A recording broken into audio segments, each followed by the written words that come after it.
দায়মুক্তি দিয়ে অপ্রদর্শিত অর্থ বিনিয়োগের সুযোগ আসতে পারে আগামী অর্থ বছরের বাজেটে।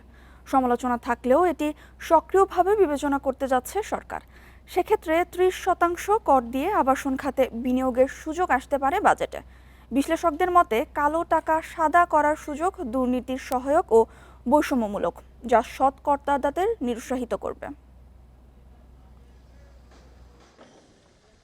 নানা বিতর্ক ও সমালোচনা থাকলেও বিগত আওয়ামী লীগ সরকার মাত্র ১০% কর এবং দায়মুক্তি দিয়ে ঢালাওভাবে আবাসন খাতে কালো টাকা বিনিয়োগের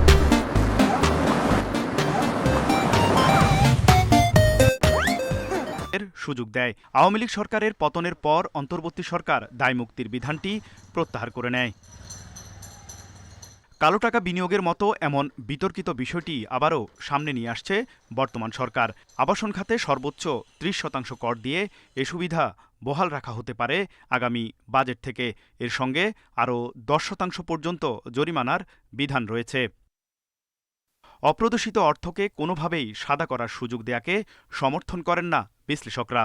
খুবই গুরুত্বপূর্ণ জায়গা যে আপনি মানি ট্রেল ফলো করে এটার সমাধান করেন, কিন্তু উনি কেউ এটাকে একটা অংশ সরকারকে দিয়েছেন বলে তার ওই অপরাধ মুক্ত হয়ে যাবেন, এইটা আমার মনে হয় না যে আইনগতভাবে বা নৈতিকভাবে রাজনৈতিকভাবে এটা টিকবে।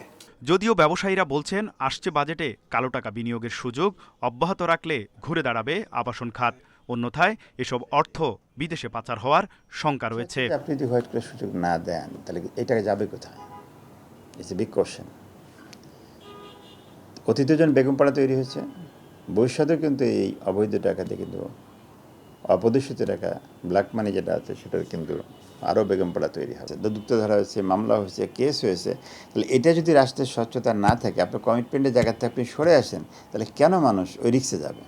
২০২০-২১ অর্থবছরে ১০% কর দিয়ে কালো টাকা সাদা করার সুযোগ দেয়া হলে ১১,৮৩৯ জন ব্যক্তি প্রায় ২০,৫০০ কোটি টাকা বৈধ করেন।